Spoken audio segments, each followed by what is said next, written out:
എല്ലാവർക്കും സ്വാഗതം. ഈ റിവ്യൂ ഇഷ്ടപ്പെടുവാണെങ്കിൽ ഒന്ന് ലൈക്ക് ചെയ്തും സബ്സ്ക്രൈബ് ചെയ്തും സപ്പോർട്ട് ചെയ്യണേ.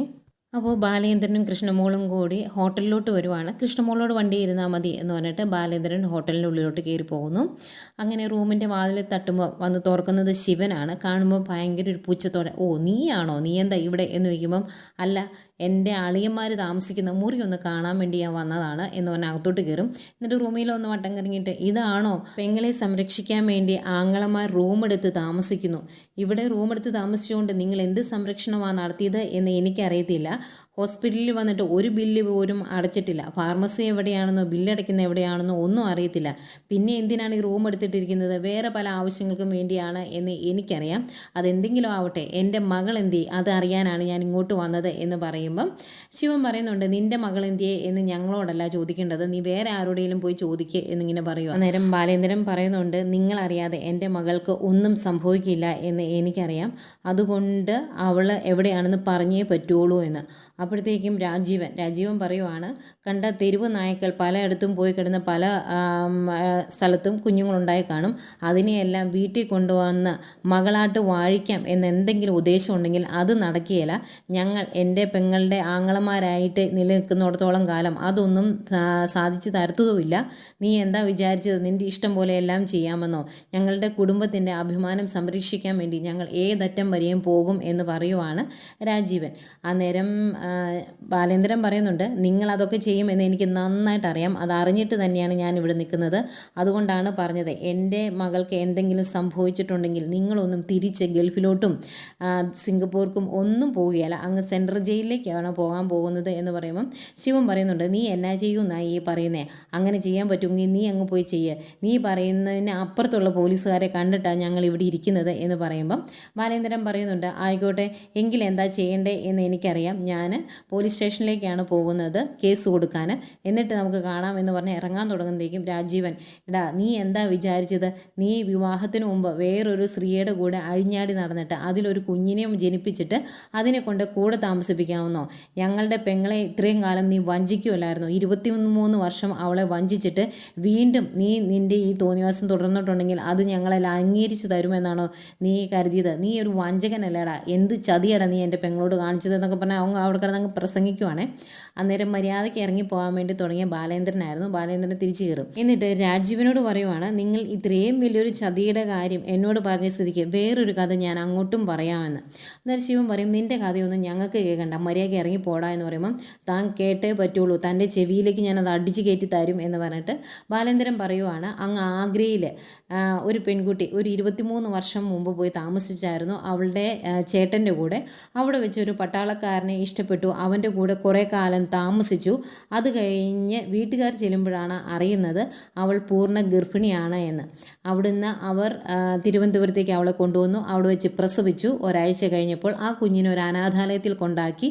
അവളെയും കൊണ്ട് നേരെ അവർ പാലായിലേക്ക് പോന്നു, അവരുടെ തറവാട്ട് വീട്ടിലേക്ക്. അവിടെ വന്നതിന് ശേഷം 1 വർഷം കഴിഞ്ഞ് അവളുടെ വിവാഹം നടത്തുകയും ചെയ്തു. ആ പെൺകുട്ടിയുടെ പേരെന്താണ് എന്ന് നിങ്ങൾക്കറിയണോ എന്നിങ്ങനെ ചോദിക്കുവാണ്. രണ്ടെണ്ണം വേർത്ത് നിൽക്കുവാണേ.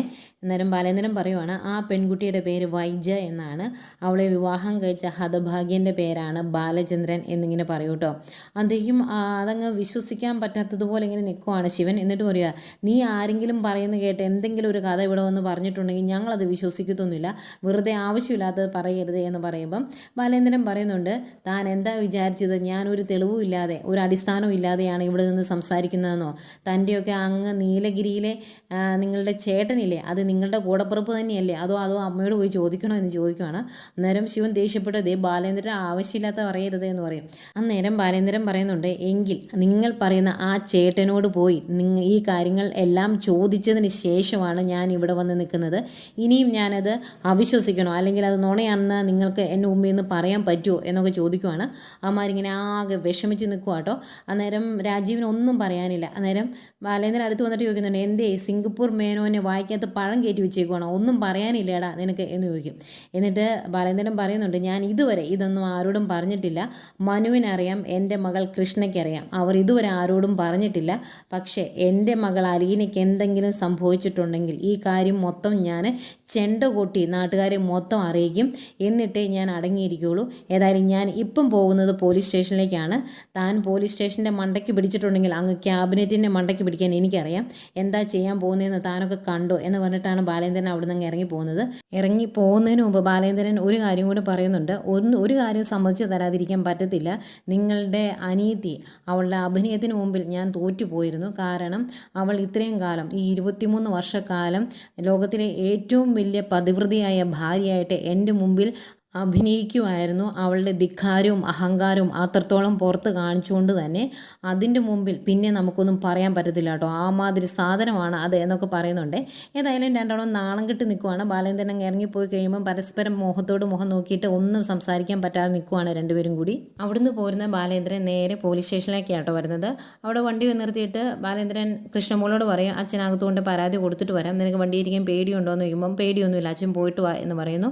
അങ്ങനെ ബാലേന്ദ്രൻ നേരെ സ്റ്റേഷനോട്ട് കയറി ചെല്ലുന്നു. SIയെ പരിചയമുണ്ട്. ആക്സിഡൻറ്റ് നടന്ന സമയത്തൊക്കെ ബാലേന്ദ്രനുമായിട്ട് വന്ന് സംസാരിച്ച ആളൊക്കെയാണ്. അപ്പം ബാലേന്ദ്രനെ കാണുന്നത് അയാൾക്ക് മനസ്സിലാവുന്നുണ്ട്. ആ ബാലേന്ദ്രനോ, എന്താ ഇവിടെ എന്ന് ചോദിക്കുന്നു. അന്നേരം ബാലേന്ദ്രൻ പറയുന്നുണ്ട്, സാറിനെ ഒന്ന് കാണണമെന്നും വന്ന് നന്ദി പറയണമെന്നൊക്കെ ഓർത്ത് ഇരിക്കുമായിരുന്നു ഞാൻ. അതിനിടയ്ക്കാണ് വേറൊരു സംഭവം നടന്നത്. അതിൻ്റെ പേരിൽ പരാതി തരാനാണ് ഞാൻ വന്നത്. എൻ്റെ മകളെ കാണാനില്ല എന്ന് പറയും. അന്നേരം അങ്ങ് ചോദിക്കും, തൻ്റെ മകൾക്ക് എന്താ പറ്റിയത്, എന്തെങ്കിലും പ്രശ്നമുണ്ടോ എന്ന് ചോദിക്കുമ്പം മകളെ ആരോ തട്ടിക്കൊണ്ടുപോയി എന്ന് പറയും. ആരെങ്കിലും സംശയമുണ്ടോ എന്ന് ചോദിക്കുമ്പം എൻ്റെ ഭാര്യയുടെ വീട്ടുകാരെയാണ് സംശയം എന്ന് പറയും. അന്നേരം അതെന്താ അങ്ങനെ സംശയം വരാനുള്ള കാരണം, അങ്ങനെ ഒരു പ്രശ്നം വരാനുള്ള കാരണം എന്നൊക്കെ ചോദിക്കും. അന്നേരം ബാലേന്ദ്രൻ എഴുതി വെച്ചേക്കുന്ന പരാതി കയ്യിലോട്ട് കൊടുക്കും. എന്നിട്ട് പറയുന്നുണ്ട്, സാറേ ഞാൻ ഇതിൻ്റെ അകത്ത് എല്ലാം എഴുതിയിട്ടുണ്ട്, സാർ ഇതൊന്ന് വായിച്ച് നോക്കിയിട്ട് എത്രയും പെട്ടെന്ന് ഒരു ആക്ഷൻ എടുക്കണമെന്ന് പറയും. അന്നേരം ആ പരാതി മേടിക്കും കേട്ടോ. എന്നിട്ട് ബാലേന്ദ്രനോട് പറയുന്നുണ്ട്, താൻ പേടിക്കൊന്നും വേണ്ട, ഞങ്ങളിപ്പോൾ തന്നെ അന്വേഷിക്കാൻ ഇറങ്ങുവാണ് എന്ന് പറയും. അന്നേരം ബാലേന്ദ്രന് ടെൻഷനാണ്. എഴുന്നേറ്റിട്ട് പറയുവാണ്, സാറേ എത്രയും പെട്ടെന്ന് അന്വേഷിക്കണം, രാത്രിയാണ്, കിഡ്നാപ്പ് ചെയ്തവർക്ക് എങ്ങോട്ട് വേണേലും അവളെ മാറ്റാം എന്ന് പറയുമ്പം താൻ പേടിക്കേണ്ട, പൊയ്ക്കോ, ഈ കാര്യം ഞങ്ങൾ ഏറ്റു എന്ന് പറയുവാണ്. അങ്ങനെ ബാലേന്ദ്രൻ അവിടെ നിന്ന് ഇറങ്ങിപ്പോരുന്നു. പിന്നെ കാണിക്കുന്നത് ഗംഗേട്ടനെയാണ്. ഗംഗേട്ടൻ ഹോട്ടൽ റൂമിലേക്ക് എത്തിയിരിക്കുന്നു. റൂമിൽ വന്ന് വാതിൽ തട്ടുമ്പം തുറക്കുന്നത് രാജീവനാണ്. തുറന്ന അകത്തേക്ക് കയറിയിട്ട് എന്തിയാണ് ശിവൻ എന്തെന്ന് ചോദിക്കുമ്പം ശിവേട്ടൻ പുറത്ത് വരെ പോയതാണ് എന്ന് പറയും. എന്നിട്ട് രാജീവനോട് ചോദിക്കുകയാണ്, നീയൊക്കെ കൂടി എന്നതായി ഈ കാണിച്ചു വെച്ചേക്കുന്നത്, ഇതിൻ്റെയൊക്കെ വല്ല ആവശ്യം ഉണ്ടായിരുന്നോ എന്ന് ചോദിക്കുമ്പോഴത്തേക്കും പിന്നെ ഞങ്ങൾ എന്താ ചെയ്യുന്നത്, ബാലേന്ദ്രൻ കാണിച്ചു വെച്ചതൊക്കെ ഗംഗേട്ടൻ അറിഞ്ഞതല്ലേ എന്ന് ചോദിക്കുവാണേ. അന്നേക്കും ശിവനും വരും. ശിവൻ പുറത്ത് ബാറിൽ പോയതായിരുന്നു, അടിച്ച് വീല് തെറ്റിയവന്നെ, വയ്യ കേട്ടോ ആൾക്ക്. ഏതായാലും അകത്ത് കയറി വന്നു കഴിയുമ്പോഴത്തേക്കും ഗംഗാധരൻ ചോദിക്കുന്നുണ്ട് ശിവനോടും, നീ എന്നതായി കാണിച്ചു വെച്ചേക്കുന്നത്, ഇവൻ പണ്ടേ ദേഷ്യക്കാരനാണ് എന്നെങ്കിലും വെക്കായിരുന്നു, നിനക്ക് കുറച്ച് വെളിവില്ലായിരുന്നു, നിനക്ക് ഇത് തടയാൻ മേലായിരുന്നു എന്ന് ചോദിക്കുമ്പം ശിവനും പറയുന്നുണ്ട്, പിന്നെ അവൻ ഈ കാണിക്കുന്ന അഹങ്കാരത്തിന് മുമ്പിൽ ഞങ്ങൾ പിന്നെ എന്തായിരുന്നു ചെയ്യേണ്ടത് എന്നൊക്കെ ചോദിക്കുവാണ്. അന്നേരം ഗംഗാധരൻ പറയുന്നുണ്ട്, വെറുതെ ബാലേന്ദ്രൻ്റെ മുന്നിൽ പോയി പെട്ടുകൊടുക്കേണ്ട വല്ല കാര്യം ഉണ്ടായിരുന്നു, നിങ്ങൾ ബാലേന്ദ്രൻ ഓരോന്ന് കാണിച്ചു എന്ന് പറഞ്ഞ് ഇവിടെ കിടന്ന് ഷോ വയ്ക്കുമ്പോൾ ഒരു കാര്യം ഓർക്കണമായിരുന്നു, നിങ്ങളുടെ പെങ്ങൾ ആരാണ് എന്ന്. അവൾക്ക് വേറൊരു കല്യാണത്തിന് മുമ്പ് വേറൊരാളുടെ കൂടെ കഴിയാം, അതിലൊരു കുഞ്ഞിനെ പ്രസവിക്കാം, അതൊന്നും ഒരു കുഴപ്പമില്ല, പിന്നെ മൊറാലിറ്റി നോക്കി ജീവിക്കേണ്ടത് ബാലേന്ദ്രൻ മാത്രമായിരുന്നു എന്നൊക്കെ ചോദിക്കുവാണ്. അന്നേരം രാജീവൻ പറയുവാണ്, എന്തിനാ ഗംഗേട്ടൻ പോയി ഈ കാര്യങ്ങളെല്ലാം അവനോട് പറഞ്ഞത്, ശരിക്കും പെങ്ങളുടെ ജീവിതം നശിപ്പിച്ചത് ഗംഗേട്ടനല്ലേ, അവൻ്റെ അടുത്ത് ഇത് പറയേണ്ട കാര്യം ഉണ്ടായിരുന്നോ എന്നൊക്കെ ഇങ്ങനെ ചോദിക്കുക. അന്നേരം ഗംഗാധരൻ പറയുന്നുണ്ട്, നമുക്ക് അങ്ങനെ അവൻ്റെ മുമ്പിൽ അതൊന്നും നിഷേധിക്കാൻ സാധിക്കില്ലായിരുന്നു. ഒരു ദിവസം അവൻ നീലഗിരിക്ക് വന്നു ഭ്രാന്ത് പിടിച്ചതുപോലെ, എന്നിട്ട് എന്നോട് ചോദിച്ചു വിവാഹത്തിന് മുമ്പ് നിങ്ങളുടെ പെങ്ങൾക്ക് ഒരു കുഞ്ഞുണ്ടായിരുന്നു എന്ന്, അപ്പം എനിക്കത് നിഷേധിക്കാൻ സാധിക്കില്ലായിരുന്നു എന്ന് പറയുമ്പം ശിവനും രാജീവനോട് പറയുവാണ്, നിഷേധിക്കണമായിരുന്നു, അങ്ങനെ ഒരു കാര്യമേ സംഭവിച്ചിട്ടില്ല എന്ന് പറയണമായിരുന്നു, അല്ലാതെ അവൻ്റെ മുമ്പിൽ അതെല്ലാം വിളമ്പുമായിരുന്നോ ചെയ്യേണ്ടത് എന്ന് ചോദിക്കുമ്പം ഗംഗാധരൻ പറയുന്നുണ്ട്, എല്ലാ തെളിവുകളോടെയും അവൻ എൻ്റെ മുന്നിൽ വന്ന് നിൽക്കുമ്പോൾ ഞാൻ എങ്ങനെയായിരുന്നു അത് എതിർക്കേണ്ടത്, അവൻ്റെ കയ്യിൽ എല്ലാ തെളിവുകളും ഉണ്ടായിരുന്നു എന്ന് പറയുവാണ്. അന്നേരം ശിവൻ വളരെ പുച്ഛത്തോടു കൂടി പറയുവാണ്, അങ്ങനെ സംഭവിച്ചെങ്കിൽ തന്നെ ഇവൻ്റെ അടുത്ത് നമ്മൾ അങ്ങനെ തല കുനിക്കേണ്ട കാര്യമൊന്നുമില്ല, കാരണം വൈജയന്തിക്ക് അങ്ങനെ ഒരു കാര്യം സംഭവിച്ചിട്ടുണ്ടെങ്കിൽ അതേ കാര്യം തന്നെ അവനും ചെയ്തിട്ടുണ്ട്, അപ്പം രണ്ടുപേർക്കും അങ്ങോട്ടും ഇങ്ങോട്ടും ക്ഷമിച്ച് അങ്ങ് പോകേണ്ട കാര്യമുള്ളായിരുന്നു. ഉണ്ടായിരുന്നു. പിന്നെ ഈ കാര്യങ്ങളെല്ലാം അറിഞ്ഞിട്ട് ഇതുപോലെയുള്ള കാര്യങ്ങളെല്ലാം അവൻ്റെ മുമ്പിൽ സമ്മതിച്ചു കൊടുത്തിട്ട് ഗംഗേട്ടൻ ഞങ്ങളോട് ആ ഒരു കാര്യം പറഞ്ഞില്ല, ഞങ്ങളെ ശരിക്കും പെടുത്തുമല്ലായിരുന്നോ, ഞങ്ങളോട് ഈ കാര്യം പറയണ്ടായിരുന്നോ എന്നൊക്കെ ചോദിക്കുക. അന്നേരം ഗംഗാധരൻ പറയുന്നുണ്ട്, ഞാനിവിടെ വന്നപ്പം എനിക്കൊരു കാര്യം മനസ്സിലായി, ബാലേന്ദ്രൻ വൈജയന്തിയോട് ഈ കാര്യങ്ങളൊന്നും പറഞ്ഞിട്ടില്ല എന്ന്. അതുകൊണ്ട് തന്നെ എങ്ങനെയെങ്കിലും അത് പയ്യെ തേഞ്ഞു മാഞ്ഞു പോവുകയാണെങ്കിൽ പോട്ടെ എന്ന് കരുതിയാണ് ഞാൻ ആരോടും പറയാതിരുന്നത്. ശരിക്കും ബാലേന്ദ്രൻ ചെയ്ത തെറ്റെന്താ, അവൻ തിരിച്ചു വന്നതിന് ശേഷം ബെഡ്റൂം മാറി എന്നൊരൊറ്റ തെറ്റേ ചെയ്തുള്ളായിരുന്നു. പിന്നെ അവനെ വഞ്ചിച്ചവളുടെ കൂടെ കെട്ടിപ്പിടിച്ച് കിടക്കണമെന്ന് നിർബന്ധിക്കാൻ നമുക്ക് പറ്റുമോ എന്ന് ചോദിക്കും. അന്നേരം ശിവൻ പറയുവാണ്, അതേ തെറ്റ് അവനും ചെയ്തതല്ലേ, പിന്നെ അവനെന്തിന് ഇതിനകത്ത് കൂടുതൽ അങ്ങ് രോഷം കൊള്ളുന്നത് എന്ന് ചോദിക്കുവാണ്. അന്നേരം ഗംഗാധരൻ പറയുന്നുണ്ട്, രോഷം കൊള്ളും, കാരണം ബാലേന്ദ്രൻ്റെ മുമ്പിൽ നമുക്കിനി സംസാരിച്ച് നിൽക്കാൻ സാധിക്കത്തില്ല. അന്ന് വൈജയന്തി പ്രസവിച്ച ആ പെൺകുഞ്ഞ് ആ കുട്ടി മരിച്ചിട്ടില്ല, അതിപ്പോഴും ജീവിച്ചിരിപ്പുണ്ട് എന്ന് പറയുമ്പോഴത്തേക്കും രണ്ടുപേർക്കും ഭയങ്കര ഞെട്ടലാണ്. രാജീവൻ ചോദിക്കുന്നുണ്ട്, ആ കുട്ടി മരിച്ചു പോയില്ലേ എന്നിങ്ങനെ ചോദിക്കുമ്പം ഇല്ല, മരിച്ചു പോയിട്ടില്ല, അന്ന് പ്രസവിച്ച ആ കുഞ്ഞിനെ ഓർഫനേജിൽ കൊണ്ടാക്കി, അത് മരിച്ചിട്ടില്ല, ജീവിക്കുന്നുണ്ട് ഉണ്ടായിരുന്നു എന്ന് പറയുമ്പോൾ രണ്ടുപേർക്കും ആകെ അങ്കലാപ്പാണ്. അന്നേരം ഇത്രയും പറഞ്ഞതിന് ശേഷം ഗംഗാധരൻ പറയുന്നുണ്ട്, ആ കുട്ടി മരിച്ചിട്ടില്ല എന്ന് ഞാൻ പറഞ്ഞല്ലോ, മരിച്ചിട്ടില്ല എന്ന് മാത്രമല്ല, അത് നിങ്ങളുടെ കൺമുമ്പിലുണ്ടായിരുന്നു ഇത്രയും കാലം. അലീനയാണ് അന്ന് വൈജയന്തി പ്രസവിച്ച കുഞ്ഞ്, അല്ലാതെ ബാലേന്ദ്രന് വിവാഹത്തിന് മുമ്പ് ഒരു ബന്ധം ഉണ്ടായിട്ടില്ല, ബാലേന്ദ്രന് ഒരു കുഞ്ഞും ഉണ്ടായിട്ടില്ല. ഈ കഥകളെല്ലാം അയാൾ വെറുതെ പറഞ്ഞുണ്ടാക്കിയതാണ്. അതിൻ്റെ അകത്തേക്ക് പോയി ചെന്ന് വീണ് തല വെച്ച് കൊടുത്തത് നിങ്ങൾ രണ്ടുപേരുമാണ്, ഇതിൻ്റെ ആവശ്യമില്ലായിരുന്നു എന്നൊക്കെ പറയുമ്പോൾ രണ്ടെണ്ണം ഇങ്ങനെ വണ്ടറടിച്ചിങ്ങനെ ആകെ വിഷമിച്ചിങ്ങനെ നോക്കി നിൽക്കുവാണ്. അത്രയും കാണിച്ചുകൊണ്ടാണ് ഇന്നത്തെ എപ്പിസോഡ് അവസാനിക്കുന്നത്. അത് കഴിഞ്ഞ് ഈ രണ്ടെണ്ണത്തിനെ തൂക്കിയെടുത്തുകൊണ്ട് ഗംഗാധരൻ ബാലേന്ദ്രൻ്റെ അടുത്തോട്ട് വരുന്നുണ്ട്. വീടിനകത്തോട്ട് കയറുന്നത് കൃഷ്ണമോള് തടയും. എന്നിട്ട് ചോദിക്കുന്നുണ്ട്, എങ്ങോട്ടാണ് എല്ലാവരും കൂടി, നിങ്ങൾ ചീത്ത ആൾക്കാരാണ്, എന്തും ചെയ്യാൻ മടിയില്ലാത്തവരാണ് എന്നൊക്കെ പറയുന്നുണ്ട്. ഏതായാലും അത് കഴിഞ്ഞ് ബാലേന്ദ്രനും വരുന്നുണ്ട്. ബാലേന്ദ്രൻ രണ്ടുപേരോടുമായിട്ട് പറയുവാണ്, നിങ്ങൾ നോക്കിക്കോ, അങ്ങ് സുപ്രീം കോടതി വരെ ഞാൻ കേസ് പറയും, എൻ്റെ മകൾക്ക് എന്തെങ്കിലും സംഭവിച്ചിട്ടുണ്ടെങ്കിൽ ഒന്നിനെയും ഞാൻ വെറുതെ വിടില്ല എന്നൊക്കെ പറയുന്നു.